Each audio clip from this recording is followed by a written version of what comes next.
Hello, I'm Mr. Ferris, and today we are going to be doing peer review. For today, the paper that we are going to be peer reviewing and doing in workshop is the research proposal argument. For this, I have divided the workshop into 3 different sections. For the first section, or otherwise known as round 1, I'm going to have the students read their peer's paper aloud. For this, they simply do what it says. Read the paper aloud. While they're doing this, they are to note any times that they have trouble understanding the content of the peer's paper, and they will also discuss ways that the peer can improve their paper based on the incidences in which they get tripped up. The second thing that they will do after reading the paper aloud is identify the peer's argument in the paper. The reason for this is because if you don't have a clear argument, then what's your paper actually about, right? So, in this section, they're going to discuss whether or not the claim for discussion in the paper or the issue that the peer is talking about is actually necessary, and whether or not it's clear. Because if it's not clearly stated, then you may need to revise how you are presenting your argument to your audience. The second thing that they need to note is what is the cause for this issue that's being discussed. Considering that this paper is related to gender and how different aspects of gender can influence different aspects of our culture in our society, that is what this will help them to figure out for their paper and their argument. Finally, the students will be discussing ways that they can improve their argument after identifying the cause for their argument to be discussed and whether or not the discussion that they're providing is clear.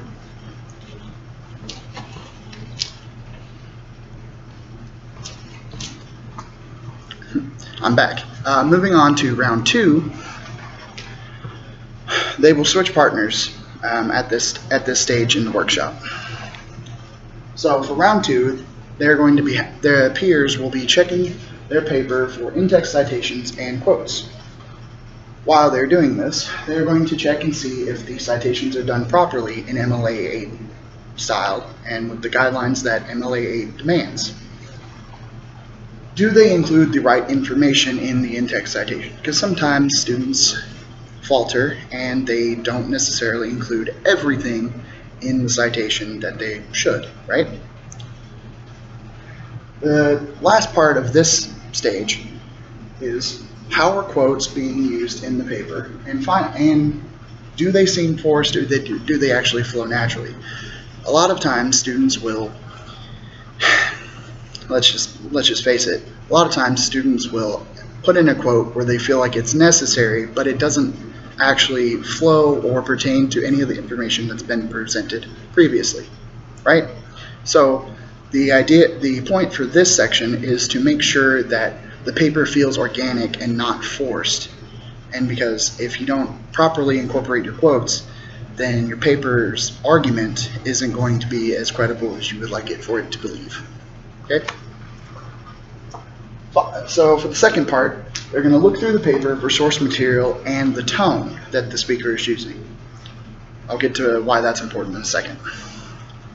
So for the first part, does the author provide enough of their own discussion on the issue, or do they use a source in every other sentence? For this, if the peer notices that there is a overabundance of source material used rather than just the author's own statements about the issue, then it might mean that they need to go back and make sure that they actually have their own grasp on the issue. If not, then the paper is mostly going to be others' thoughts and not their own, which is not a good thing whenever you're presenting your own proposal and your own argument on the issue.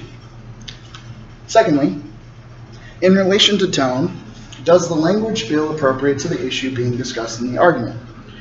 Well, the reason for this is if it feels like if it's too informal for the audience, or for the issue, then they may need to go back and make sure that it's actually appropriate. Say, for instance, the topic is on gender stereotypes in mass media.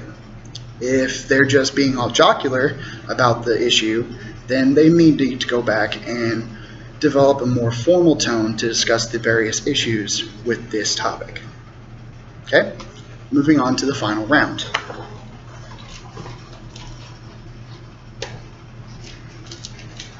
Last but not least, round 3 focuses on the introduction and the conclusion aspects of this research proposal. For the first part, I'm having these students with their peers look over the introduction of the paper. The reason for this is because they need to ask the author whether or not they have provided enough background on the issue being discussed. If there's not enough background, then there's really no way to tell whether or not this issue is necessary to be discussed. Though it's already been discussed, does the claim they're making make sense? Because if you don't have a logical claim, then you may need some heavy revision to make sure you are making a solid logical point. Finally, I'm going to have the students look at the conclusion of the paper. Does the author simply summarize the main points? Simple summary is good for some cases, but not in an argument paper where you're proposing something to change the issue. And finally, does the author provide discussion for the future in regards to the argument they have made? If there's no plan for future discussion, then what's the point of the argument? And that concludes today's lesson on peer review.